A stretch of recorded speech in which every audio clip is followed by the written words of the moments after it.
Welcome back to the Stephen A. Smith Show. Before I get on out of here, I had to talk about a story that's very, very important. And albeit indirectly, it involves Caitlin Clark. From the moment basketball's brightest star fell silent, the noise surrounding her only grew louder. What began as a discussion about a roster snub has now become a debate over what many see as the destruction of one of the greatest marketing opportunities in sports history. According to one of sports media's strongest voices, the issue may have lasting consequences, while the WNBA's elite continue to avoid addressing the growing narrative that Stephen A. Smith has reinforced. This story goes far beyond Caitlin Clark being left on the bench. It suggests she has stepped away from a system that never truly embraced her from the beginning.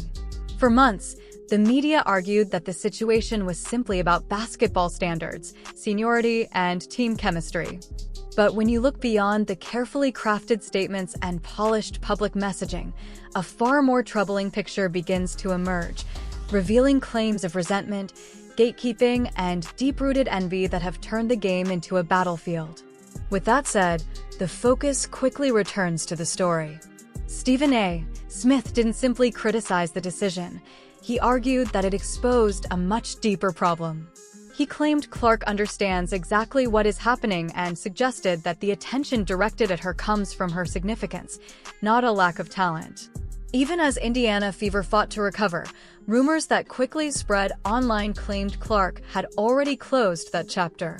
According to those reports, she had stopped seeking approval from a group she believed had spent the past 6 months targeting her both physically and mentally. Why would one of America's most recognizable athletes consider leaving the international stage? What did Stephen A. Smith see that others appeared to miss? And has women's basketball reached a moment where its biggest opportunity is being pushed aside? To understand how this story developed, we have to go back to when the news first surfaced, as what seemed like a routine roster announcement soon became something far more controversial. As the story unfolded, it became clear this wasn't just another headline that would disappear after a day of debate. It felt like a cultural earthquake.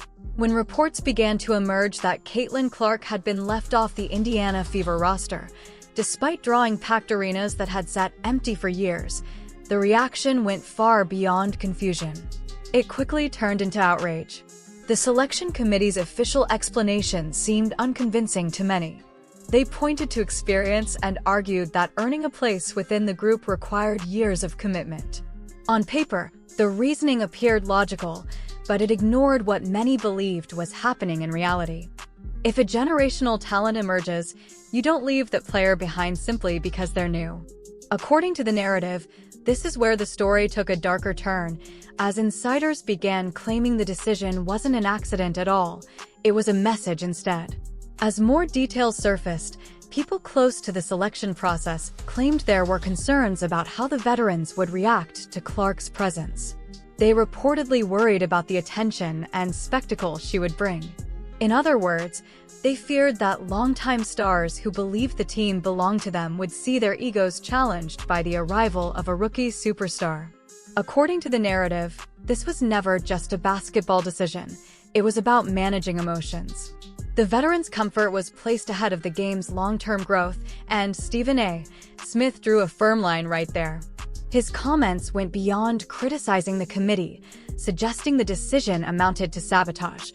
Known for his sharp opinions, Smith's reaction to Clark's exclusion felt unusually personal. He essentially called the decision idiotic on national television, but he didn't stop there. He broke down the issue in a way that highlighted what he viewed as the committee's poor judgment. His argument was straightforward. Basketball is a global event, and every 4 years millions of casual fans tune in to watch sports they normally wouldn't follow. Women's basketball had spent years trying to grow its audience, and suddenly one player was drawing millions of viewers. According to Smith, leaving that kind of star at home wasn't just a basketball mistake, it was a massive marketing disaster for the sport. Looking deeper into his argument, Stephen A. Smith emphasized that winning titles is not the only goal of the Indiana Fever. No matter who is on the roster, they are successful. The Indiana Fever could have sent a college squad and probably still won because of their enormous lead over the rest of the league. According to Smith, the objective ought to have been to develop the game and further broaden the overall brand. Smith said that by excluding Clark, the sports gatekeepers demonstrated that their own hierarchy is more important to them than the league's overall prosperity. He implied that there is a degree of foolishness in charge that is almost hard to understand without taking malice into account. They turned down a remarkable chance, not merely missed one. Additionally, Smith claims that Clark will not forget this disrespect. He implied that Clark's camp is recording every single individual who remained quiet and that the bridge may already be on fire. We must discuss the J-word, jealousy, if we are to be truthful about why Caitlin Clark is not a member of the Indiana Fever. The WNBA fervently wants to avoid this storyline, but it is the only one that makes sense. Go back in time to before Clark had a single professional minute. They were already firing the warning rounds. Legends of the game, ladies who stand atop the sport's Mount Rushmore, made remarks that seemed oddly antagonistic. Shifting the focus, one of the best of all time, Diana Taurasi, famously declared, "Reality is coming for Clark." It sounded like a warning. It sounded menacing. Then there was another legend, Cheryl Swoops, who falsely questioned Clark's college statistics and said that her dominance stemmed exclusively from her 40 shots per game. Why were these legends under such pressure?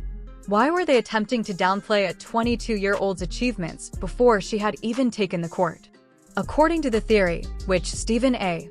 Smith has hinted at, the old guard is upset about the attention Clark is receiving. They performed in gyms that were empty. They took commercial flights. For little compensation and much less respect, they pursued jobs. Now, an Iowa kid who has not even played a game yet has fans standing in line, private planes waiting for her, and Nike sponsorships for millions of dollars. Although jealousy is a natural human emotion, in professional sports, veterans often support the rookie who makes the most money. The other golfers did not despise Tiger Woods when he revolutionized the game. He doubled their reward money, for which they were grateful. However, the response has been the reverse in the WNBA. They seem to be trying to penalize her for being well-liked. Clark may be secretly happy that she did not make the Indiana Fever because of the poison in the locker room. The press briefings were not the end of the animosity. On the hardwood, it spilled. From there, the narrative switches from drama to actual peril. You have seen it if you have been following the games. Caitlin Clark receives a different kind of blow. Tough defense is not what we are discussing. We are discussing non-basketball plays. We are discussing the now famous Alyssa Thomas incident, in which Clark was caught off guard by a hip check before the ball was even in play. After calling Clark a derogatory term, Alyssa Thomas threw her to the ground. Simply put, it was a cheap shot. However, look at the response. Was Carter suspended by the league right away? No. Were the veterans quick to defend Clark? No. Indeed, a number of athletes and media figures seemed to defend it. They suggested Clark needed to become tougher and termed it "welcome to the league." This is a huge double standard, as Stephen A. Smith noted. The league would immediately impose sanctions to safeguard its biggest assets if LeBron James or Stephen Curry were being cheap-shot by a nobody. However, it seemed like open season with Clark. This has a direct bearing on basketball. Moving the story forward, why would Caitlin Clark want to go abroad for a month with teammates who either took part in the bullying or simply watched it happen? The ladies who have been ruining her life for the last 3 months make up the Indiana Fever. There is no longer any trust. People who appear to want you to fail cannot foster a positive team environment. This leads us to the rumor of the soft quit, which is the most combustible aspect of the present scenario. There were rumors after the roster announcement that Clark would get a different slot from the Indiana Fever. She would essentially be ready to go in the event of an injury. They use it as a consolation reward to let her know, "We still appreciate you," without really placing her. However, others familiar with the matter said that Clark had no desire to serve as a fallback. According to rumors, she firmly stated that she was not interested in waiting in the wings if she was not good enough for the main roster. The soft quit is this. There was no news conference for Clark. She did not act out. She simply withdrew her availability in silence. Recent remarks by Stephen A. Smith lend further credence to this view. He was implying that Clark had become aware of her strength. Right now, she is the WNBA's economy. Indiana Fever is not necessary for her to continue developing her brand. Continuing the narrative, she was necessary for the Indiana Fever to construct theirs. She is essentially saying, you created your bed. Now sleep in it. By leaving and taking the month off to relax, this is a boss move. Additionally, the establishment is furious because they thought she would beg. They anticipated that she would be appreciative of leftovers. Rather, she is on vacation while they perform in front of television viewers that are probably only half as large as they might have been. Since statistics do not lie, let us speak about them. The Clark effect is measurable and genuinely undeniable. Caitlin Clark's games are attracting more viewers than the WNBA has seen in 20 years. In comparison to games without her, we are talking about a 300% to 400% rise in ratings. The stadia are full when Clark performs. They have to relocate the games to larger NBA venues when she visits other teams in order to accommodate the throng. She is the league's walking stimulus package. Stephen A. Smith made this idea quite clear. Basketball is a product of television. The rights to broadcast these games cost NBC millions of dollars. They're looking for ratings. The committee effectively lit money on fire by abandoning Clark at home. Here, the retaliation is passive. There is nothing that Clark needs to do. All she needs to do is sit at home. The argument will be clearly shown when the ratings for the basketball games are much lower than those of a typical Indiana Fever regular season game. As the story continues, TV will broadcast the retaliation. Instead, millions of individuals who would have watched will be engaged in other activities, so it will not be. The choice is extremely difficult because of these financial realities. It is not just a sporting choice. It is a poor business choice. Furthermore, losing money is often the one transgression that results in termination in the professional sports industry. We must deal with the culture that made this possible. Fans are increasingly claiming that the WNBA has an issue with cruel girls. It is a clique. This sorority requires initiation, which is a harsh process. The league has been a close-knit group for many years. Everybody knows each other. In the off-season, they play together abroad. They are struggling together.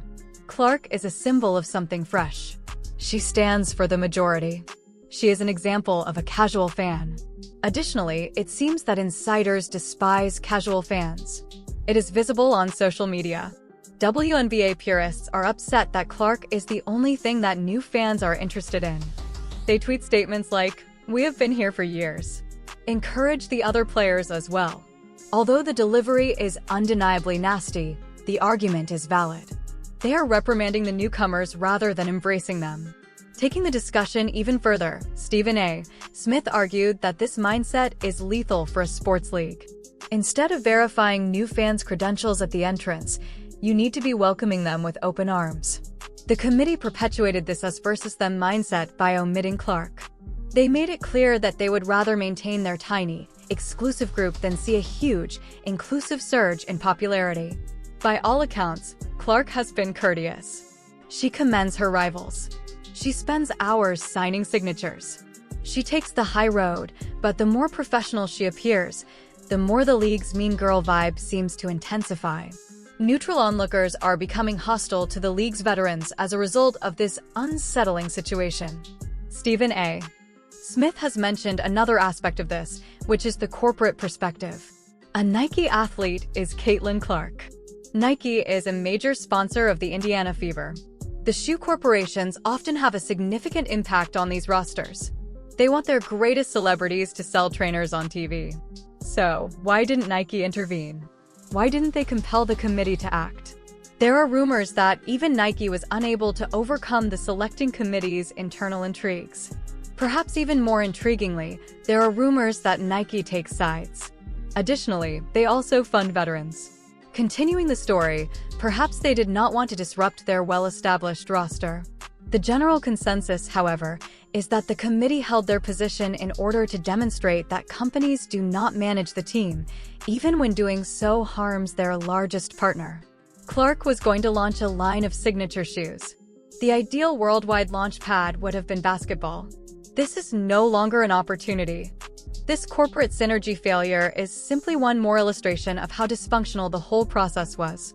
The greatest athlete in the nation, Clark, and the largest marketing juggernaut in the world, Nike, unexpectedly crossed paths. It is an incredible blunder. Although we must use caution in this situation, we cannot overlook the internet discussions. The discussion has a racial component that has fueled the flames. Caitlin Clark is Caucasian. Black people make up the bulk of the WNBA. Some players believe that white players get more attention and grace than black players of comparable talent because of the heavy media coverage of Clark. Although this is a legitimate historical discussion, it has been weaponized in this particular case. People like Angel Reese, who has been at odds with Clark since college, have come to represent the anti-Clark mentality. The conversation on Twitter quickly became divided along racial lines when Alyssa Thomas fouled Clark. Stephen A. Smith, who never shies away from discussing racism in sports, has handled this with caution.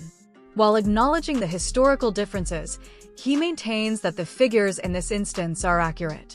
It is not simply race that makes Clark popular. It has to do with the way she plays. Like Stephen Curry, she shoots from the logo. It is undeniably thrilling, but there is no denying the racial strain in the dynamics of the locker room. The atmosphere becomes even more poisonous if Clark believes that she is being singled out or excluded in part because of these racial politics. For her, it becomes a no-win scenario. As the narrative moves forward, she is a villain if she speaks out. She receives a beating if she does not speak. She may escape this stressful situation for a month by avoiding basketball, which may be just what she needs for her mental well-being. We have not discussed Cheryl Reeve, the coach, enough. In addition to coaching the Minnesota Lynx, she is the head coach of the Indiana Fever. She tweeted things that appeared to diminish the attention Clark was receiving before the season even began. The broadcast schedule that favored the Indiana Fever was one of her grievances. How is it possible for a player to feel at ease playing under a coach who is openly criticizing her team's excessive TV time prior to the start of the season? Stephen A. Smith pointed out that this was a conflict of interest. The roster decision-maker has already shown prejudice toward the Clark hype train. Cheryl Reeve was brief, combative, and contemptuous when questioned about the choice to exclude Clark. She did not provide a cordial explanation. She offered only a chilly shrug. This is a serious lack of leadership. An excellent coach controls egos. An excellent coach manages to combine the skills of young players with the knowledge of experienced coaches. By keeping the youngster out, Cheryl Reeve seems to have taken the easiest route and simply pleased the veterans. Looking at the outcome, she failed in her first real attempt to lead women's basketball into a new era, and that alone says a lot about how complicated this moment really is. Now, let's go back to another important part of the story, because the alternate role is one of the most overlooked and least respected positions in professional sports. You travel with the team, you practice every day, you stay ready, and you keep yourself in game shape, but when the spotlight comes on, you are still sitting there waiting for someone else to get hurt before you can even step on the floor. For a player like Clark, who is already one of the biggest names in the sport and, in many ways, the face of women's basketball, that kind of role feels almost insulting. It would be like asking LeBron James to spend his first season as an alternate. That just does not happen, because stars at that level are expected to play, not wait around on the sidelines. That is why the rumor that Clark quietly stepped away from the alternate pool makes so much sense. She knows exactly what she brings to the game, and she understands her own value. "No, thanks," she reportedly said, and honestly, that sounds like a player protecting her dignity instead of accepting a role that did not match her status. She was not going to stand there and cheer for a team that did not want her on the floor, and Stephen A. Smith has openly praised that kind of mindset.